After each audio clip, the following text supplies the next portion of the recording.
Hey everybody, welcome to Questions and Kramswers, where you ask me questions and I give you Kramswers. Alright, let's get right into it. The first question comes from Emily Alamode. How long have you been there? When will you plan to return to the U.S.? How big is your place? How long have you studied Japanese? When can we know more about Canadian Joseph?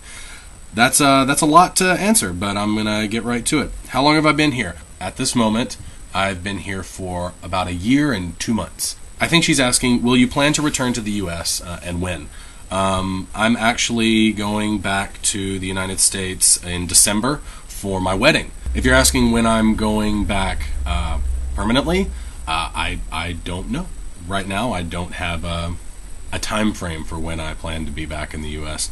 I will be here indefinitely because it is indefinite as to when I will be coming back. How big is your place? I don't know in square footage. I don't know in square meterage. Japanese houses are measured in tatami mats. So back when I gave a tour of my house, you saw the tatami rooms. Each one of those mats is one tatami mat. So the whole house is rated as however many tatamis you could fit on the floor, and that's the floor plan of the house. That's the square footage, if you will, of the house. And I'm not even sure how big it is. For me, it is plenty big.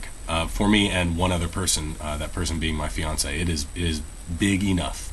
Our apartment that we had before this was big enough for us, but it was much smaller than this. I can really live anywhere.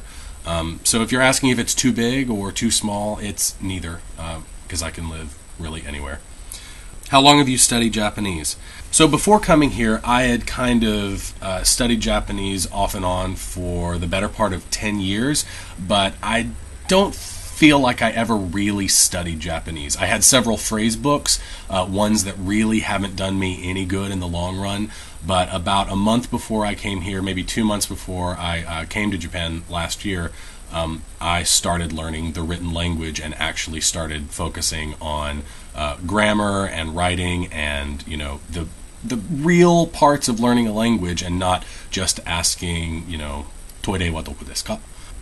If you don't count the 10 years that I kind of just picked up phrases and stuff like that, I've only really been studying Japanese maybe a year since I got here. When can we know more about Canadian Joseph? Well, whenever he wants to give you information about his life. He's a bit of a mystery to me, and I don't know how much information he would actually give you guys. But I will put him in as many videos as I feasibly can in the future. He's made it into 2 thus far, so that's pretty good. 2 out of 10 or so. Yeah. Next question comes from Mr. George Dodge. Are Caucasians particularly novel to the regular Asians?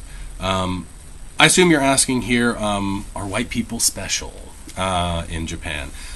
And I would say, yeah, sure. I get stares, and it could be because I'm 6'4" and 300 pounds and has very little to do with the fact that I'm just white.